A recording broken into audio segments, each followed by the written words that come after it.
Bienvenidos a otro programa más y otra entrega más de su programa Radical Contra la Corriente. Es una gran bendición estar con ustedes. Definitivamente nos gozamos. Estamos súper agradecidos de lo que el Señor está haciendo. Ya pasamos la barrera de los 3,000 suscriptores y tenemos más de 25,000 views en nuestros videos. Esto está llegando a España, Argentina, Colombia, México, Perú, Ecuador, Costa Rica, Santo Domingo, bueno, un sinnúmero de países alrededor del mundo. Está llegando tan lejos como España. Eso es increíble. Y estamos súper contentos con lo que Dios está haciendo. Como ven, tenemos un set nuevo, tenemos un escenario nuevo. Todavía faltan unas cositas aquí atrás que vamos a estar poniendo pronto. Pendiente. Tenemos un sistema de sonido nuevo que ya debe estar llegando pronto la semana que viene. Así que esperamos tener un mejor audio todavía del que tenemos actualmente. Y estamos más que agradecidos, Sori. Claro que sí, Ángela, la verdad que ha sido una bendición el haber, ¿verdad?, recibido la respuesta de todos ustedes en cuanto a las donaciones, en todas las cosas que estamos haciendo, a través de GoFundMe, a través de PayPal, a través de ATH Móvil en Puerto Rico, y le damos gracias a todos ustedes ya que pues estamos en continuo crecimiento. Como dijo Ángel, lo de los suscriptores, hemos recibido buen impacto en muchísimos países y estamos más que agradecidos por todo lo que ustedes han hecho. Definitivamente, lo que ustedes han hecho, porque ustedes son los que han estado orando, colaborando, han estado dando ayuda económica. Las oraciones que son muy esas oraciones son demasiado importantes, sí, demasiado importantes, y estamos más que agradecidos con lo que está pasando. De nuevo, este es su programa, es para ustedes. Nosotros crecemos al ver que usted crece. Nosotros nos gozamos al ver que usted se goza. Recibimos los mensajes, nos retan los mensajes. Si nos ven un poquito nerviosos hoy, medios perdidos, es porque esto es nuevo. Estábamos confinados detrás de aquel escritorio en L y ahora estamos libres. Entonces, si eran 40 minutos 50, puede que ahora dure como 2 horas, porque estos asientos son bastante cómodos. Así que prepárense, pendiente, porque esto puede durar varias horas fácilmente. No, vamos a tratar de ser conservadores con nuestro tiempo, porque nuestra audiencia necesita su respeto también, y no podemos estar jugando con el tiempo. O sea, hay que ser mayordomos del tiempo. Definitivo, por algo Dios nos ha dado sabiduría para poder tomar decisiones correctas con relación al tiempo y cómo lo invertimos. Entonces, hoy en este nuevo programa que estamos con ustedes, ya estamos en el episodio número 10. Episodio número 10, ya han sido 10 videos, 10 podcasts que hemos grabado.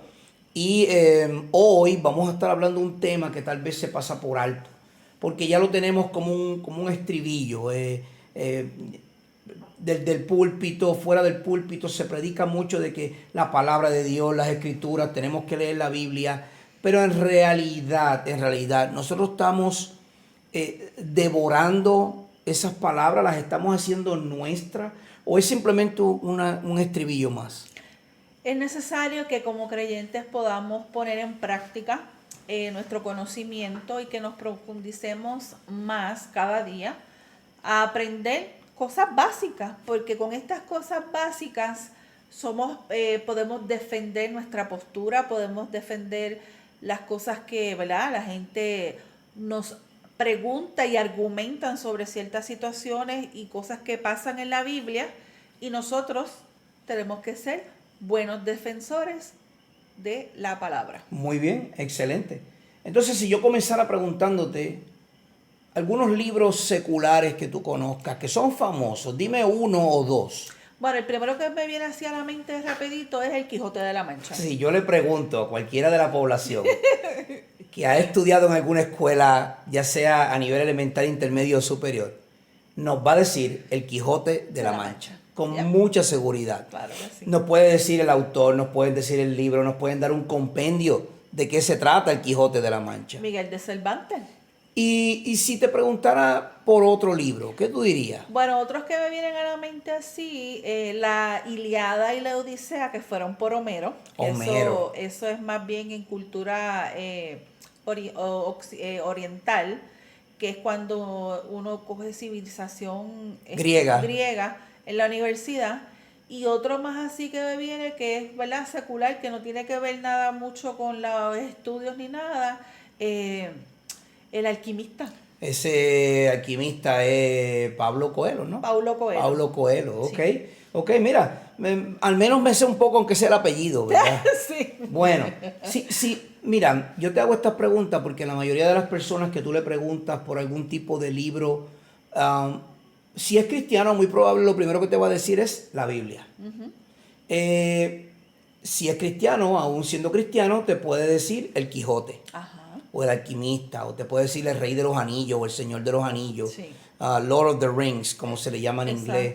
Te puede hablar de The Hobbit. Ajá. Te pueden hablar, bueno, un sinnúmero, Harry Potter, por ejemplo, las Crónicas de Narnia. Ajá. Bueno, hay tantos y tantos libros seculares que han sido muy, muy famosos y la gente los conoce. Sí. Pero también la población, sea cristiana o no, tiene un conocimiento básico de la Biblia. Tiene un conocimiento básico. Tú le preguntas y te dice cuál es el libro más vendido, te van a decir que es la Biblia. Cuál es el libro con mayor cantidad de traducciones a diferentes idiomas, te van a decir que es la Biblia. Entonces, mi pregunta es, si la gente tiene tanto conocimiento de la Biblia, ¿por qué hay tanta pobreza espiritual aún, esto es triste lo que voy a decir, aún dentro de las iglesias? Más bien la gente se acostumbra a escuchar, y con escuchar, por ejemplo, un estudio bíblico, una predicación del domingo. Es una buena respuesta, me gusta. O cualquier otro día en la semana se conforman con eso y no lo ponen en práctica. Y muchas veces nos perdemos la bendición y las maravillas que encontramos en la Biblia. Fíjate, yo mirando, mientras tú estás hablando, yo te estoy observando, pero mi vista se pierde a mi librero, porque detrás de ti yo tengo algunas 12 copias de diferentes versiones de la Biblia. Las tengo en inglés, español, diferentes versiones. Nueva Biblia de las Américas, Nueva Traducción Viviente, sin contar las sobre 300 diferentes versiones que tengo en mi programa Logos, que es de donde hago la mayoría de mis estudios. Entonces, lo que tú dices da en el punto, porque la población, más aún el creyente, va al servicio de domingo, escucha el mensaje, va al estudio de la semana, escucha el estudio, pero la mayoría, porque no hay absoluto, solo Dios es absoluto, la mayoría se satisfacen con escuchar lo que el pastor dijo, o el predicador, o el maestro o el ministro de la palabra. Porque piensan, bueno, esa es la persona que Dios ha puesto ahí para darnos clases y nos está enseñando la palabra, pues con lo que Él está diciendo es suficiente. Y pienso que la pobre espiritualidad tiene dos causas esenciales. La primera es falta de oración. Es una iglesia que va al servicio de oración miércoles o jueves, pero el resto de la semana apenas ora 2, 3, 4 veces en toda la semana. Y lo segundo es la falta de estudio personal y privado. Sí, eso es algo esencial para nosotros poder conocer mejor a Dios y adicional a eso adquirir el conocimiento que Dios quiera que nosotros transmitamos a otras personas. Porque tú y yo hacemos estudios bíblicos. Nos sentamos en el mismo escritorio, estudiamos juntos. Sí. Hemos hecho altar familiar, que lo hacemos con nuestra familia, y diferentes actividades donde hay un compartir o coinonía entre la familia o hermanos en la fe.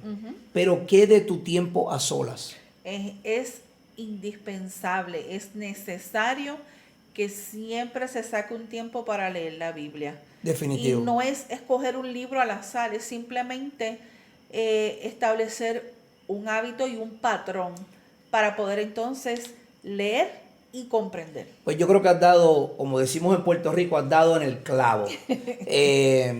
Porque el hábito de estudiar la Biblia es exactamente lo que la palabra dice. Sí. Es un programa donde tú haces en tu mente un hábito. Tú tienes el hábito de levantarte y lavarte la boca. Tú tienes el hábito de levantarte y darle un beso de buenos días a tu esposa o esposo. Tú tienes el hábito de llevar a tus hijos a la escuela. Y tenemos el hábito de ir a trabajar todos los días, aunque no queramos hacerlo. Pero, ¿qué tal del hábito de estudiar la palabra de Dios? Es importante, es algo esencial en nuestras vidas porque es lo que nos guía Definitivo. a nuestro diario vivir y a no cometer errores crasos. Entonces, ¿qué hacemos o cómo hacemos para internalizar la importancia del estudio personal de la palabra? Y por eso el tema que hemos escogido para este capítulo número 10 de Radical contra la Corriente, y el tema es la Biblia lumbrera en medio de las tinieblas. Definitivamente vivimos en un mundo en tinieblas. Y si nosotros no internalizamos que la única herramienta esencial para combatir un mundo en tinieblas es la luz de la palabra de Dios. Eso es así. Y qué mejor que comenzar con la palabra y con nuestro texto bíblico base. Pues adelante. El texto que escogimos para este estudio, ¿verdad? Y que explica lo que queremos informarle a todos ustedes y orientarlos es Hebreos 4, de los versos 2 y 13. Dice así: porque la palabra de Dios es viva y eficaz, y más cortante que cualquier espada de 2 filos. Penetra hasta la división del alma y del espíritu, de las coyunturas y los tuétanos, y es poderosa para discernir los pensamientos y las intenciones del corazón.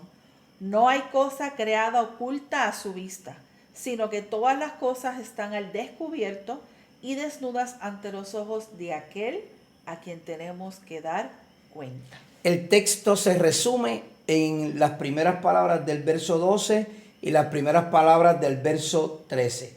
Eso se llaman cláusulas. Yo le aconsejo que cuando usted esté estudiando su Biblia, haga cláusulas. Y marque. Claro. Marque las palabras que le llamen la atención. Claro. Los verbos, todas esas cosas esenciales que de primera instancia resalten, márquelas. Porque mira, si tú tomas el primer verso, el verso 12, el que leímos, Hebreos 4, verso 12, porque aquí está la clave, la palabra de Dios. Y luego vamos al verso 13 y tomamos las primeras palabras también. Para ella, para la palabra de Dios, no hay cosa creada oculta a su vista. No hay nada. Entonces, esta palabra de Dios discierne los corazones. Ella es la que entiende el corazón, ella es la que nos puede dar vida, la que nos da aliento y la que nos alumbra, porque no hay nada oculto, dice. No. Dice, todas las cosas están al descubierto. Y lo que está oculto está en la oscuridad, lo que está descubierto está en la luz. Por lo tanto, la palabra de Dios, ella es la que te trae a la vida, ella es la que te trae a la luz. Entonces tenemos que dar unas definiciones rápido. Sabemos mucho las definiciones, pero son esenciales para poder comprender lo que se está estudiando. La palabra Biblia proviene de la palabra griega y latina, que lo que significa es libro. Es el libro para toda la gente de todos los tiempos. Wow.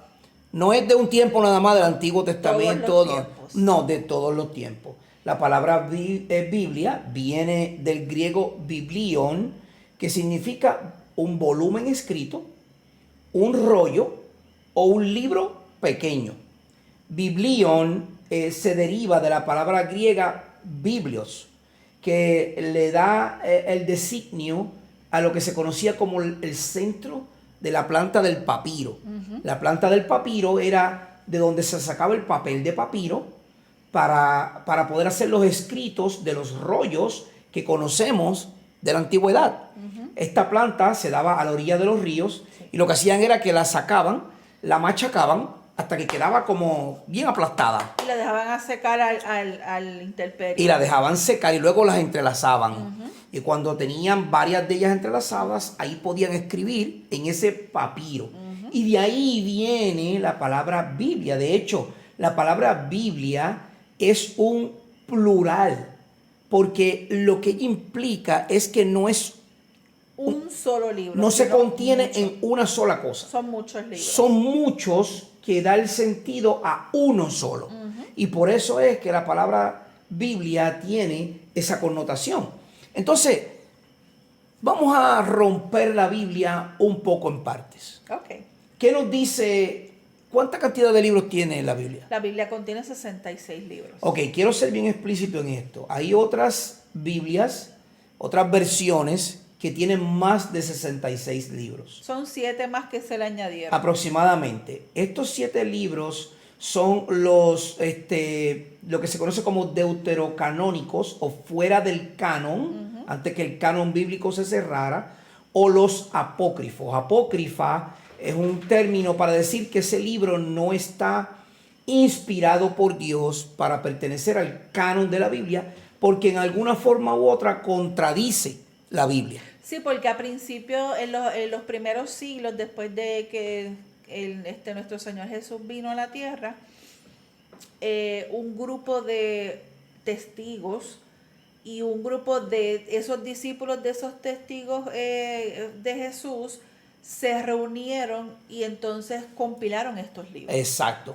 Entonces, los 66 libros que nosotros llamamos como fieles o libros que su centro es Jesucristo, no me quiero adelantar porque lo vamos a decir ya en unos minutos, esos 66 libros son nuestra autoridad de fe y práctica. Oh, sí. Entonces, 66 libros, Sí. ¿Qué hay dentro de esos 66 libros? Hay libros sobre la ley, Muy bien. que los encontramos al principio de la Biblia. Ok, muy bien. Los libros históricos, como el libro de Esdras, Muy bien. que habla sobre el cautiverio babilónico. ¿Y qué tal en el Nuevo Testamento? ¿Hay algún libro histórico? Sí, el libro de los Hechos. Muy bien, ese libro cuenta los hechos del Espíritu Santo. Correcto. O mejor dicho, los hechos de los apóstoles. de los apóstoles, como le conocemos. Sí.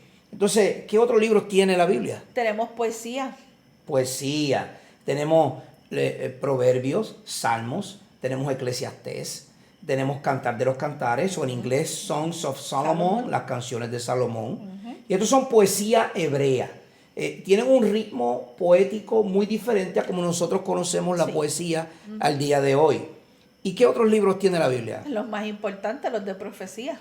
Muy bien, porque esa profecía va a señalar a nuestro Señor Jesucristo. Exacto. Entonces ahí tenemos a Jeremías, Isaías, Nehemías, Malaquías y todos los libros que son de profecías. Es Dios hablándole a un hombre y ese hombre hablándole a un pueblo de parte de Dios. Y por último, tenemos los libros biográficos que conocemos hoy como el Evangelio o los Evangelios, que sabemos que son 4, Mateo, Marcos, Lucas y Juan. Se dice biográficos porque cuentan la historia de nuestro Señor Jesucristo y lo que Él hizo en la tierra desde su nacimiento hasta su muerte y su resurrección. Y no podemos dejar tampoco fuera las epístolas. Muy bien. ¿Qué es una epístola? Una carta. Una carta. Hermano, mire, le voy a dar un consejo. Si usted va a leer las epístolas o las cartas, no lea un verso, 5 versos o un capítulo.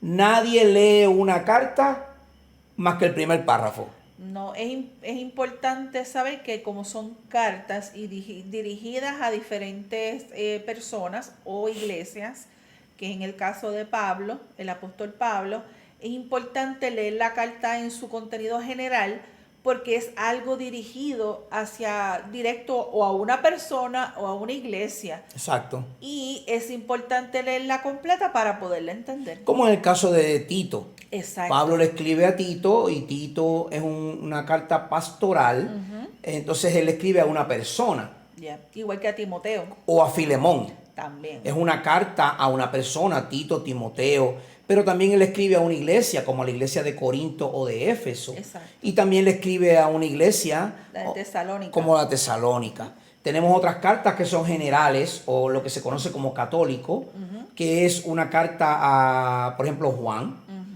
primera, segunda, tercera de Juan. Sí, son cartas generales. No van a una iglesia ni a una persona, sino a un contexto más general. Entonces, estas cartas tienen unos autores. Claro. El autor principal es Dios. El único es Dios. Es Dios. Pero Dios le habló a unos hombres y estos hombres escribieron estas cartas. Y se podría decir que la Biblia tiene aproximadamente 40 escritores.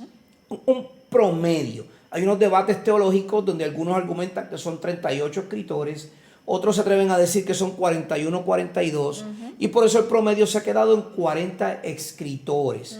Este periodo de escritura fue compuesto en un periodo de 1500 años. O sea, no es algo que se trajo y se inventó, como mucha gente pretende decir, sino que Dios, a través de lo que Él ha querido hacer en su plan de redención, Él escoge a diferentes personas en diferentes épocas y los llama a decir la profecía o lo que le tocó decir en aquel momento. Y para que veas que no se contradice a pesar del periodo tan largo de tiempo, un ejemplo, un Jeremías se escribió aproximadamente 750 años antes de Cristo, y lo que él escribió de nuestro Señor Jesucristo lo vemos cumplido en los evangelios, y lo vemos reiterado en las cartas o las epístolas más adelante. Exacto. En la escritura.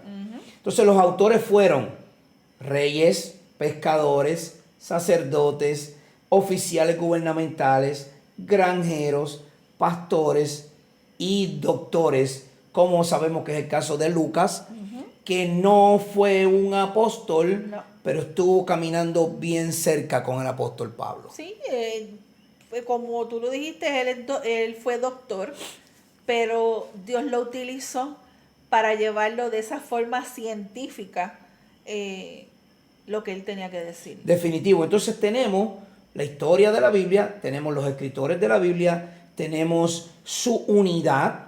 Vemos que la Biblia tiene una unidad, y se debe a que esa unidad tiene un solo autor. Dios mismo. Y ese autor es Dios. No tiene a ningún otro. No. La Biblia es inspirada por Dios. Así y conocemos el texto más famoso en 2 Timoteo capítulo 3, que dice: toda la escritura es inspirada por Dios y útil para enseñar, para reprender, para corregir, para instruir en justicia, a fin de que el hombre de Dios sea perfecto, equipado para toda buena obra. Y es perfecto, no está diciendo que somos perfectos, está diciendo que somos completos en la enseñanza de la palabra de Dios. Entonces, estos autores que escribieron lo que les dio la gana. No, exactamente lo que Dios les dijo que escribieran. Definitivo. Porque si tú me das un libro para que yo lo lea y haga un comentario sobre lo que tú escribiste, yo no puedo tomar ese libro y escribir sobre ese libro, porque hoy día le llamamos a eso plagio. Correcto. Estaríamos robando de lo que el autor escribió. Sí, tú tendrías que parafrasear, como en una reseña, lo que dijo el autor. Pero tienes que citarlo como quieras. Oh, definitivo. Porque el escrito no es tuyo, es de otra persona. Exacto. Entonces eso tiene unos derechos de autoría, y esos derechos de autoría te pueden costar la cárcel. Oh, sí. si los violas.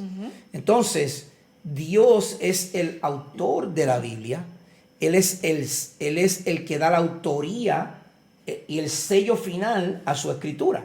Entonces, estos autores o escritores no escribieron por su cuenta. Ellos escribieron lo que Dios le dijo. Sí. Segunda de Pedro 1:21 dice: ninguna profecía fue dada jamás por un acto de voluntad humana, sino que hombres inspirados por el Espíritu Santo hablaron de parte de Dios. Muy bien. Entonces sabemos que la escritura no fue dada por hombres, no fue imaginación de hombres, no fue inspiración de hombres. Y claro, esto es un tema bien extenso como para cubrirlo en un podcast de tal vez media hora, 45 minutos. No es posible. Podemos argumentar un poquito más sobre la autoría y demás, pero estamos dando un resumen para que usted vea la importancia de la palabra de Dios como lumbrera en medio de las tinieblas. Sí. Entonces, ¿cómo está dividida la Biblia, Sori? La Biblia está dividida en dos, en el Antiguo Testamento y en el Nuevo Testamento. Ok, ¿y estos dos libros contradicen uno al otro? No, al contrario, el Antiguo Testamento testifica y le va dando paso al Nuevo Testamento cuando Jesús viene al mundo. Exacto. Entonces, el Antiguo Testamento apunta como una flecha a lo que sería la consumación de todas esas profecías en el Nuevo Testamento. Sí, en el Antiguo Testamento es un proceso, va en progreso a través de los años perdón, a través de los años, progresivamente se va diciendo lo que Dios va a hacer con su pueblo. Entonces, todo lo que acontece en el Antiguo Testamento y en el Nuevo Testamento, que de hecho, los judíos no le llaman Antiguo Testamento porque está vigente al día de hoy. Sí, para ellos el Nuevo Testamento no existe. Ellos su libro es el Tanaj. Ajá. Y es simplemente profecía, historia y ley. Exacto. Eso es lo que significa esa palabra, el Tanaj, y eso es para ellos lo que nosotros conocemos como el Antiguo Testamento. Sí. Ahí habla de las profecías, ahí habla de la ley de Dios y ahí habla de la historia del pueblo de Israel. Exacto. Entonces ellos nunca van a decir Antiguo Testamento, porque para ellos está vigente. Sí. Sigue estando el mismo pacto que había con Moisés y Abraham. Sí, porque la división que se hace de Antiguo y Nuevo Testamento, el Antiguo Testamento es lo que ocurrió antes, Nuevo Testamento, tan pronto Jesucristo viene a la tierra, nace, muere y resucita. Cuando Él muere, que resucita, ahí es que comienza ese nuevo pacto. Exactamente, porque el que presta el testamento tiene que morir. Tiene que morir. Hoy día, pues, no solo han cambiado y se da la herencia en vida, pero eso no tiene sentido alguno. Porque es cuando muere la persona, entonces comienza un nuevo pacto, un nuevo testamento. Siendo así, ¿quién es el personaje central entonces de la Biblia? Nuestro Señor Jesucristo. Nuestro Señor Jesucristo, no hay otra. Jesucristo es el personaje central de la Biblia. Sí. Y saben que ese personaje central es la luz del mundo. Así es. Juan capítulo 1 nos habla de que la luz vino a este mundo. Él es la luz verdadera y los que estábamos muertos, ahora en su luz tenemos vida. Sí, Él es nuestro, ¿verdad? Nuestro Salvador. Él es nuestro Señor porque Él nos adquiere con un precio, que es el pago. Claro. Él pagó por sangre, pagó nuestro precio con sangre, pero Él vino a este mundo a salvarnos y a salvar este mundo pecador. Definitivo. Entonces Jesús es más que una figura histórica. Él es por encima de una figura histórica, el autor de la historia. Sí, muchos no lo reconocen como Dios, ¿verdad? Dios encarnado, el Hijo de Dios. Mucha gente no lo califica solamente como un profeta, pero siempre está marcado en la historia de que Él vino a la tierra, Él existió y fue una pieza clave en la historia del mundo. Definitivamente. Y hubo sin número de testigos que pudieron presenciar su resurrección, su muerte y su resurrección, las dos cosas. Y hubo otro gran número que pudo ver su ascensión al cielo y los ángeles se pararon al lado de ellos y le dijeron: tranquilos varones, según Él se fue, así mismo va a regresar. Gloria a Dios por eso. Claro. Entonces Jesús es más que una figura histórica, Jesús es Dios. No podemos decir es como un Dios, como algunas versiones bíblicas dicen, porque eso es un error. Él es Dios. Él es Dios. Y mire, es tan glorioso que en Juan capítulo 1, verso 14 nos dice: el verbo se hizo carne y habitó entre nosotros y vimos su gloria, o sea, la gloria de Dios, gloria como el unigénito del Padre, lleno de gracia y de verdad. Fíjate que la Biblia nos da este verso tan precioso que nos demuestra que el mismo Jesucristo, siendo Dios, habitó con nosotros y nos mostró la gloria, su gloria, aquí en la tierra. Exacto, y la hermosura de ver, ¿verdad?, a través de la historia y lo que Él hizo por cada uno de nosotros. Entonces, si le pidiéramos a alguien que nos diera un resumen de la Biblia de principio a fin, pues vámonos a los comienzos con el libro de Génesis. El libro de Génesis marca los comienzos de la creación, los comienzos de la historia. Los primeros pactos se dieron en Génesis con Abraham, el pacto con Noé. Luego tenemos el Éxodo, donde tenemos otro pacto, el pacto de la ley con Moisés. Sí, ahí es cuando Dios escoge al pueblo de Israel para hacerlo su pueblo, y a través de Israel Él nos dio, a través de toda la historia en el Antiguo Testamento, esa historia de que Él escogió un pueblo para redimirnos luego a nosotros. O sea, que el plan de Dios siempre fue perfecto y siempre ha sido perfecto. Y muchas veces, para poderlo verlo en su contexto general, tenemos que leer toda la Biblia. Para poder, gracias, muchas gracias. Porque para tú entender el contexto general de la Biblia, tienes que leer y estudiar toda la Biblia. Completa. No es posible entender a qué vino Jesucristo o las cosas que hizo Jesucristo si tú no estudias la Biblia en su total contexto. En su total contexto. Pasaron más de 1400 años, sí, esclavitudes, fueron llevados a Egipto, fueron llevados por los babilónicos, por los medos, por los persas, por los griegos. Bueno, sucesivamente en la historia demuestra que la mano de Dios siempre ha estado con su pueblo y nunca le ha abandonado. No, ellos pues lamentablemente, ¿verdad? Como nosotros que somos iguales, no nos podemos comparar ni eximir de lo que, exacto, ¿verdad? Exacto, es un ejemplo, exacto, de lo que nosotros somos capaces, y ellos dejaban a Dios y seguían ídolos. Y entonces Dios le daba un regañito, los ponía en su sitio, ellos volvían otra vez y durante el pasar del tiempo fue que sucedieron todas esas cosas. Exacto. Entonces, en su resumen, podríamos continuar hablando de todos los pactos que Dios ha hecho, luego el pacto davídico, luego llegamos entonces al nacimiento del Mesías, el cumplimiento de todos estos pactos y promesas que Dios ha hecho a través de toda la Escritura. Jesús vino, se encarnó, sufrió, predicó, hizo milagros, murió, resucitó, ascendió, nos dejó los apóstoles para darnos toda la instrucción, todo el manual de instrucciones que usted y yo podemos seguir para poder tener una vida de fe y práctica. Entonces, luego que todos estos pactos ocurrieron y todo este resumen de la Biblia ocurrió, entonces nosotros podemos ver algunas de las cosas que nos ayudan a entender mejor la Biblia y a poder caminar mejor en la Biblia. Entonces, ¿cuáles son esos hábitos, Sori? Que luego de este breve resumen, porque en realidad el tiempo no nos da, es un resumen muy breve. Yo lo tengo en un bosquejo, si usted quiere, luego lo desea, se lo podemos hacer llegar para que usted lo lea. Nos envían su email en los comentarios y con mucho amor se lo enviamos. Definitivo. Entonces, ¿cuáles son algunos de los hábitos de Jesús con relación a su palabra? Porque te voy a decir, si yo voy a decir que yo leo mi Biblia y la estudio, yo tengo que tener a alguien que sea mi guía o mi norte hacia donde yo voy a mirar para poder dejarme llevar en cómo hacer esto correctamente. Sí, el hábito de Jesús de usar las Escrituras era seguir constantemente estudiando y aplicando la palabra de Dios.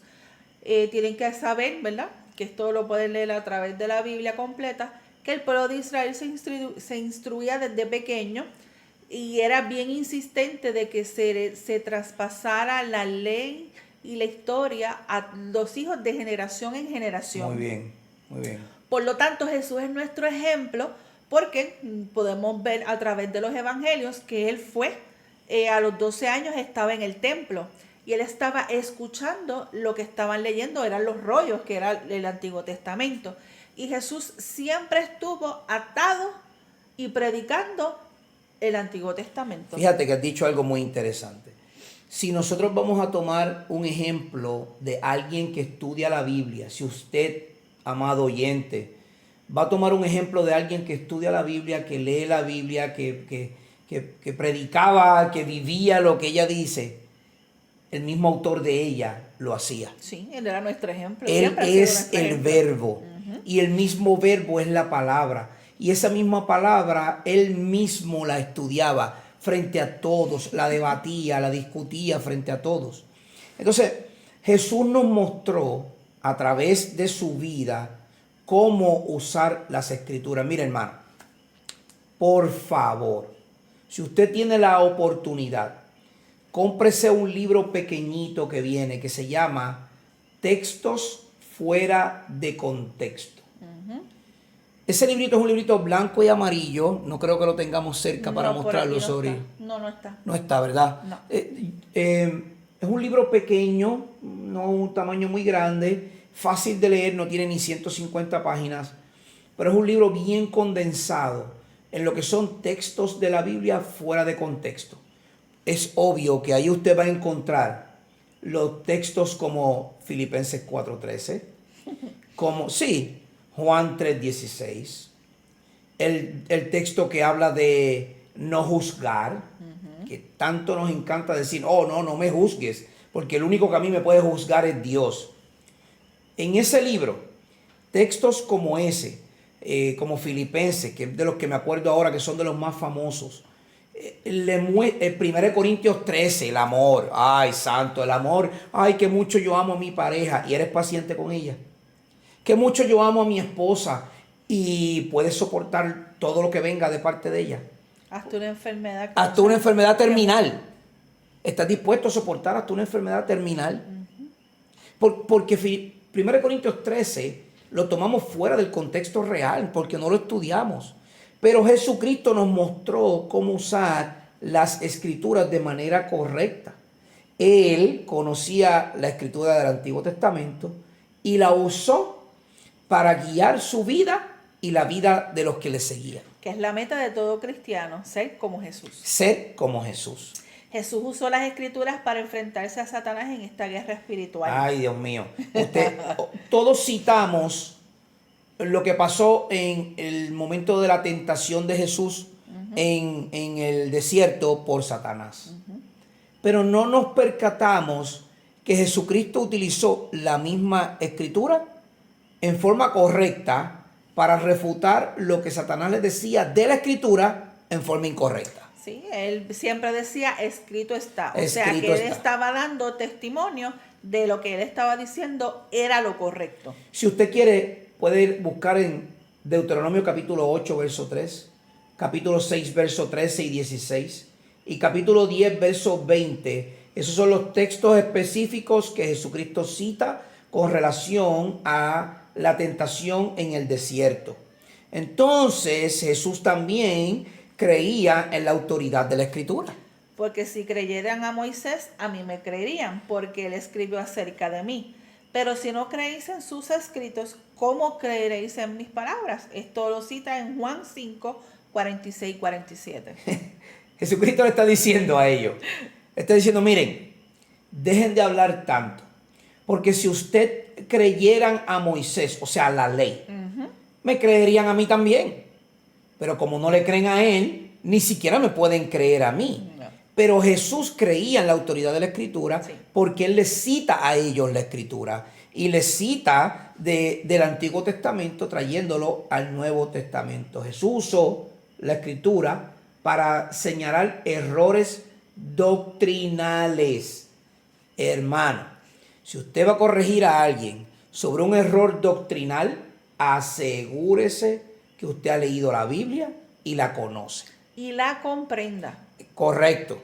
Porque es importante comprenderla para entonces mostrarla en verdad y no tergiversar la palabra de Dios. En el contexto. Por eso, sí. Entonces, Jesús también utilizó las Escrituras para apuntar a errores, como les dije, para apuntar a la verdad y para demostrar su muerte y su resurrección. Sí. Porque él citaba Jeremías, él citaba los Salmos, él citaba Isaías, él citaba Malaquías, refiriéndose a su muerte y su resurrección. Siempre apuntaba a él. Siempre apuntaba a él. Ahora, fíjate, mira, hay un problema. Y es que hay unos enemigos de las Escrituras y del estudio de la Escritura. Mira, amigo y hermano, la Biblia no puede ser una lumbrera para ti en medio de las tinieblas de este mundo si alguno de estos enemigos tú lo tienes aquí. Usted sabe cómo dice cuando uno tiene un mono trepado aquí en la espalda, bien pesado. Pues mire, hermano, o amigo que me escucha, si usted tiene alguno de estos enemigos del estudio de la Biblia o de la lectura de la palabra o de creer lo que la palabra dice es palabra de Dios, cualquiera de estos enemigos le va a ser un estorbo en su vida para comprender verdaderamente lo que Dios está diciendo. ¿Cuál es el primero? La ignorancia. El no saber lo que dice la Biblia. Mire, si alguien le dice a usted, ¿verdad? Se lo puede decir de manera no muy agradable, no muy cortés, ¿verdad? Sí. Pero si alguien dice que usted es un ignorante de la escritura, no se ofenda. Porque la misma palabra dice, ustedes ignoran quién yo soy. Ustedes ignoran lo que está escrito de mí. Porque la ignorancia es el no conocer lo que Dios ha dicho. Y eso es un enemigo de usted poder caminar en la luz. El segundo, la ocupación. No tengo tiempo para leer la Biblia. Yo creo que este es uno de los más comunes. Yeah. Tengo tiempo para levantarme, para ir a trabajar 8, 10 horas, algunos 12 horas. Tengo tiempo para salir con mi familia, ir a comer, ir a donde sea, al cine. Tengo tiempo para ver una película que dura 3 horas en el cine. Tengo tiempo para ver todas las series de televisión que existen en Netflix, Hulu, Max y todo lo demás. Pero estoy tan ocupado que no tengo tiempo para leer la Biblia. Es triste ver como mucha gente, ¿verdad? Y podemos decir que caemos. Todos. Posponemos. Todos caemos en eso. Sí, y ponemos, ¿verdad? No, la leo después.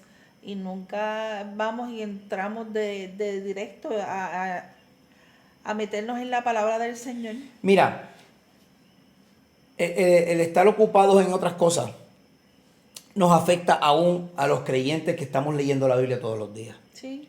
¿Qué sería el tercer enemigo de...? La falta de exposición. Pues no voy a la iglesia ni a un estudio bíblico en este momento.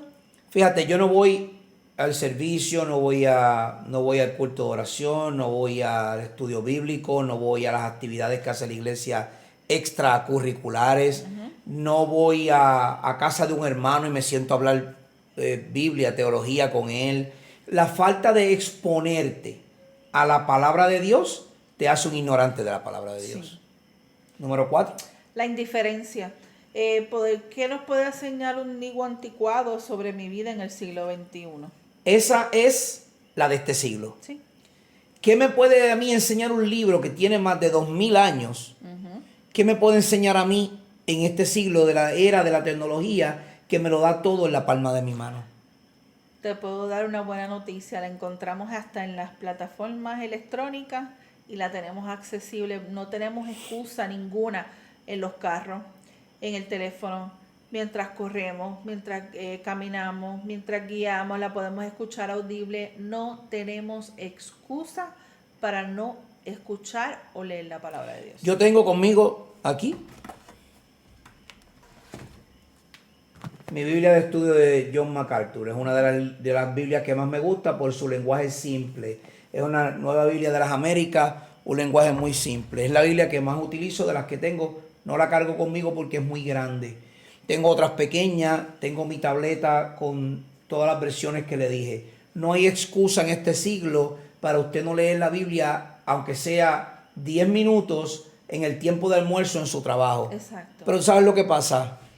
Temo que me señalen mis compañeros de trabajo. Sí, es lamentable. Pero no se preocupe, porque cuando usted esté en el cielo, Dios le va a decir, porque te avergonzaste de mí frente a los hombres, ahora yo me avergüenzo de ti frente al Padre.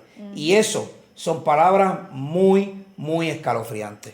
Y para evitar estas cosas, ¿qué tenemos que hacer? Bueno, pues tenemos que tener unos hábitos, tenemos que tener unos hábitos del uso de la palabra para que ella se convierta en luz a nuestras vidas. El primer de los hábitos es lea la Biblia todos los días. Tenemos que hacerlo. Propóngase todas las mañanas leer la palabra y hágalo de manera sistemática. No venga hoy y lea Hechos, mañana lea Malaquía, al otro día lea Apocalipsis, al otro día... Tenemos que hacer un plan de lectura. Usted concéntrese en leerla todas las mañanas y diga, pues yo voy a leer una carta y esta carta la voy a leer todas las mañanas hasta que la termine.